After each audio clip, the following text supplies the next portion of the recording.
Bonne année 2016. L'interrogation, le point d'interrogation s'impose. Quelle est cette tradition, cette récurrence qui fait que l'on se sent obligé de, comment dire, de sacrifier ce rite de la présentation des vœux. Bonne année, meilleurs vœux, c'est la même chose. Chaque année, chaque fois. Une sorte de fétichisme pour essayer de prévenir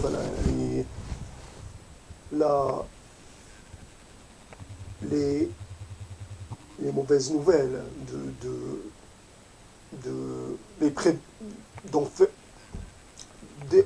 d'ériger une sorte de barrière mentale, barrière psychologique. Mais je parle de cette histoire de souhait parce que je n'en ai pas eu.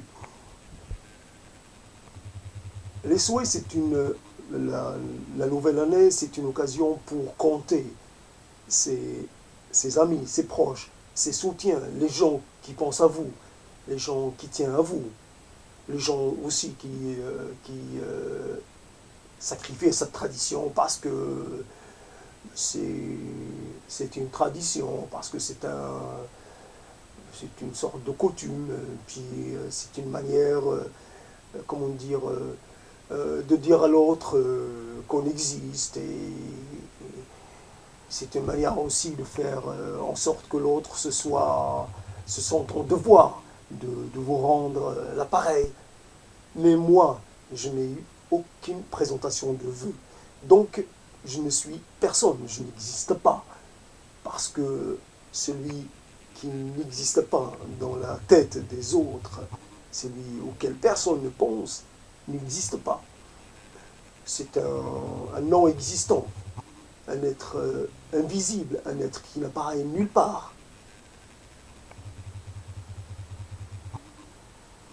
L'existant, celui qui existe, celui qui interagit, celui qui compte pour ses proches, celui qui est intégré dans des structures sociales, celui qui voit, qui est peut-être intégré dans des structures et qui est aussi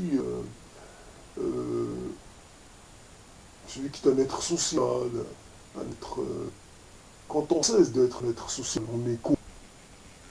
On est un numéro, on est bien sûr quelque part, donc on est un numéro, un identifiant pour une administration.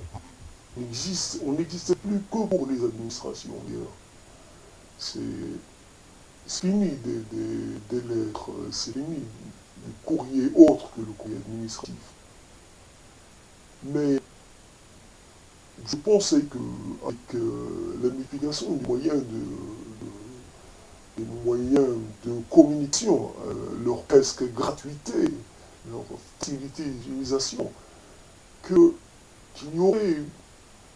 allait y avoir une sorte de changement, une sorte d'amplification dans les relations entre les gens. Or, il n'en est rien. C'était peut-être dans les temps de la rareté qui manifestait plus la solidité des relations.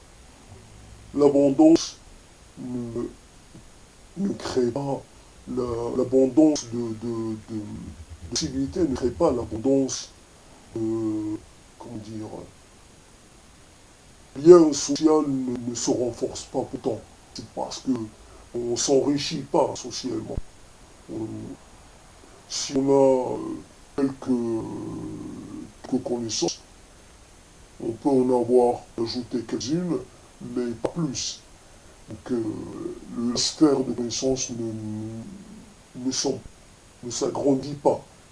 Et c'est là où j'utilise ce moyen, cet internet qui est l'Internet, pour m'adresser à un ami, à n'importe qui, quelque part, une sorte de bouteille en été dans une mer immense, quelque part sans aucune